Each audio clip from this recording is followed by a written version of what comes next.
I'm Mike Lucero with Future Generations University. We're here to talk about our sycamore research that we have going on. And sycamore is a tree that lives in the riparian area. As you can see, we're here by the stream. This is going to be the typical habitat for it. You can ID it by that white bark, and it's got the peely potato chips that fall off every year. And you can kind of see them there in the background. But this tree is incredibly common. I'm Kent Leonhardt, West Virginia Commissioner of Agriculture. We're here today with Future Generations University, learning about their research on tapping sycamore trees and creating a value-added product called syrup.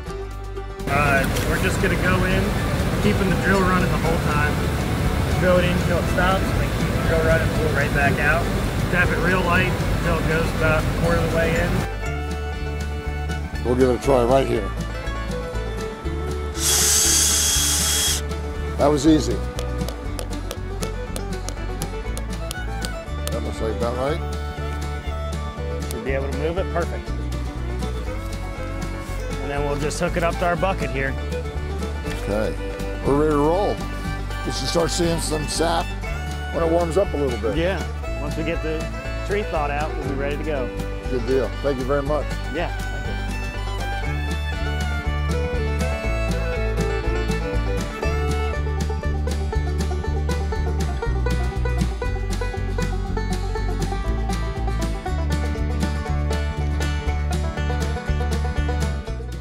Here we got 31 different trees tapped, and they're all on 3/16 tubing, as you see behind me. And it's run down there to a mechanical vacuum pump. It's a little diaphragm pump that works for RVs. It's a really easy setup, very cost efficient, readily accessible to everybody. So we're here with our pump setup. This is a SureFlow pump. It is attached to our tubing. The reason we have this is because sycamore trees don't run like maples. They don't produce a lot of positive pressure pushing that sap out. So we kind of need some kind of vacuum to pull on that. And here in the riparian area, it's typically a really low gradient. So we have to attach it to this 3/16 tubing with the pump to get that extra vacuum to kind of help that sap come out of the trees. And then we've just got it running down to our collection tank. And today we're running pretty good here.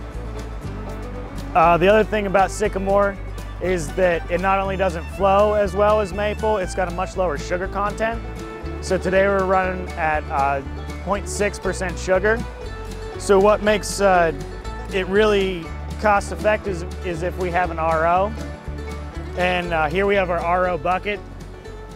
And what this is a small scale reverse osmosis that pulls out the water. And so we're concentrating our sap to about 1.2%, which cuts our boiling time in half and cuts our energy usage in half. Every syrup operation needs an evaporator. This is ours. It's a rocket stove evaporator. What we do is we feed the wood here into the firebox, and then airflow is pulled from underneath the firebox, and it creates a real efficient burn and boil up here in the pan. And what makes this really nice is you can run it on scrap wood like this. The plans for this stove can be found on our website, future.edu/maple. And everything you need is there to build it and run it. Once we get the syrup finished, we filter it through a cone filter, and then we get this really dark syrup that you can see here. This we end up blending with maple because it's got a strong flavor, and it also creates a higher price point and create this value-added product for our maple syrup.